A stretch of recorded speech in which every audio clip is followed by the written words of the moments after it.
bring you some business news now on the programme.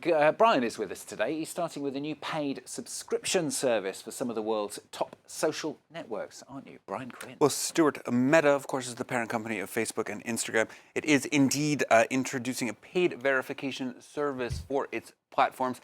CEO Mark Zuckerberg announced the news Sunday, saying that it's aimed at improving security and authenticity on the apps.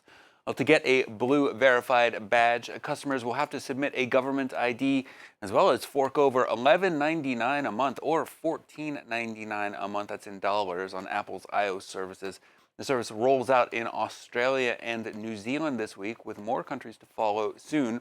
Meta's ad revenue declined for the first time ever in 2022. The company's latest move comes on the heels of a similar one from Twitter late last year.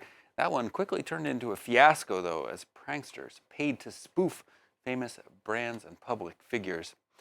The U.S. internet content platforms, meanwhile, are facing a potential sea change this week as the Supreme Court is set to examine one of the industry's foundational legal protections.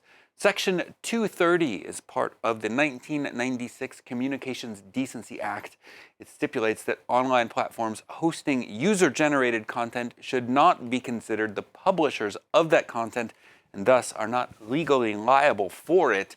Google and Twitter, though, are being sued by families of victims of jihadist terror attacks, including the November 2015 attacks here in Paris. Plaintiffs there say the companies helped the Islamic State group by allowing its propaganda to be spread on their sites. Industry lobbyists say a decision against the firms could leave them with no good options, though. Take a listen here. Right. If we ratchet up liability rules, you get two potential results. One is that services over-moderate, over-filter, over-sanitize their content to ensure that there's no potential risk of liability. And the other is that they throw up their hands and abdicate responsibility. Time now for a check-in on the day's trading action. Asian indexes gaining on Monday. Shanghai ending the day up more than 2% as the country's central bank in China leaves the prime loan rates unchanged. Shares in tech investment firm China Renaissance Holdings went on a roller coaster ride in Hong Kong on Monday as dealmaker CEO Bao Fan remains missing amid a feared renewal of Beijing's crackdown on the Chinese tech sector. European indexes mostly following that positive trend at Monday's open, with some modest gains in London, Paris, and Frankfurt. Investors, though, mostly waiting for the minutes from the latest meeting of the U.S. Federal Reserve to be published later in the day as a clue to potential interest rate hikes as the U.S. economy remains hot.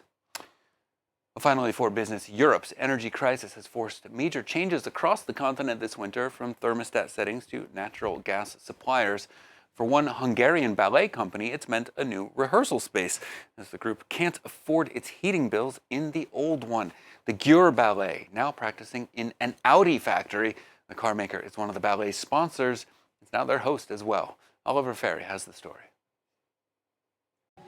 In the Hungarian city of Győr, the energy crisis has forced a local ballet company to be creative and save money. The company has had to shutter its rehearsal hall because it can't afford to heat it. Luckily, one of the ballet's sponsors, the car maker Audi, has stepped in.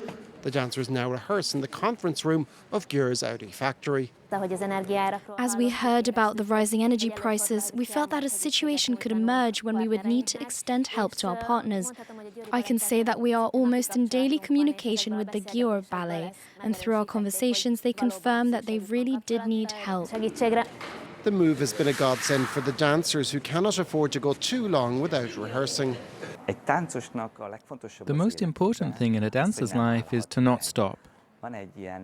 There is a saying that we often say to each other: if you miss one day of rehearsal, it's no problem. If you miss 2 days, then the dancer begins to feel it. And if you miss 3 days, then the audience notices as well. And this is unacceptable when you want to keep up a standard of quality. And there's an added bonus for the factory's workers, who get to sample top-class ballet at close quarters on their lunch break.